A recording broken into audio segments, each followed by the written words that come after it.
Hello and good morning. It is day 3 of Outdoor Retailer Summer Market 2013 and we are live from OR. I am Timmy O'Neill and I'm with Emily Penn. Emily, how are you? Very good, thank you. Well, wonderful to see you. Now, Emily, you're from Wales, part of the United Kingdom and a very proud seafaring nation, correct? We are, yeah, we have the most coastline of many of those countries in Europe. Right, so there is a natural association to the ocean, but you made an interesting leap from being architect to advocate. So let's go back to how that began.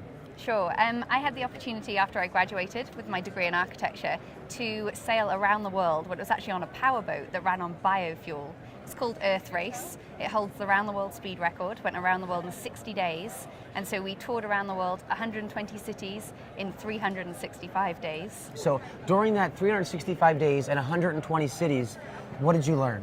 So it was obviously a fantastic time. We got welcomed into all of these communities around the world, from huge, great big cities like Sydney to tiny, tiny little islands in Vanuatu and very remote, sparsely inhabited places. Right. But then in between all of these surprises came, I was finding, plastic in the middle of the ocean, 3,000 miles from any human being, and overfishing, these huge, great big fishing boats, and all sorts of things that I never imagined I'd find in the Pacific Ocean. So, and the plastic that you were finding in these massive vortices, right? These big swirling currents where they just basically like the center of a spiral, and it's called a gyre, correct? It is, yeah. So how large would these gyres be? How much plastic are we talking about? So the gyres themselves, the plastic goes out there. It comes from, from land. It goes down waterways. It comes from us, people. It right does. from us, yeah. It goes down storm drains. It goes out from the land, goes into the ocean, and due to the Coriolis effect, so because the Earth is spinning, it creates these clockwise rotations in the northern hemisphere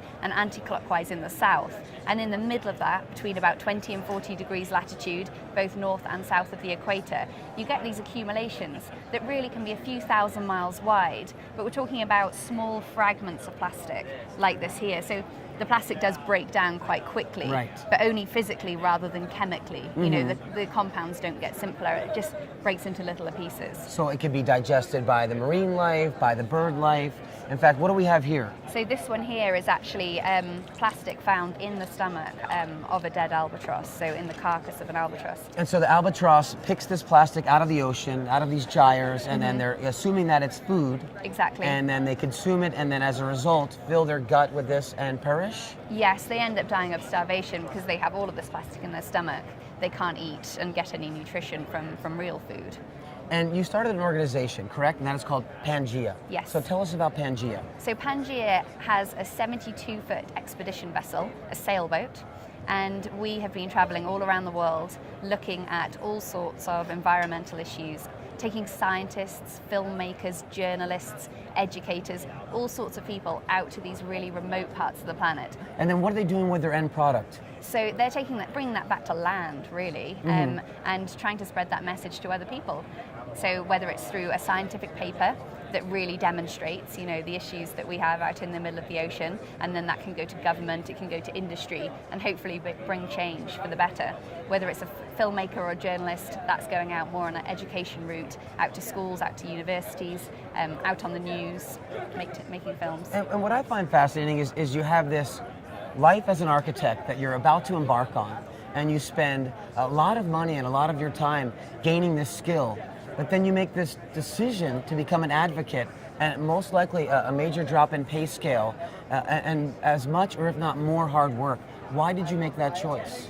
I feel that a lot of what I learned when I was being an architect, architects is all about human beings living on the planet, the spaces that we live in. And so much of what I do now is, going back to that idea, whether I'm looking at waste management issues on a small island community, it's all about people and their relationship with the, developed sort of products that we use and also the natural world, and that sort of triangle that we all live in.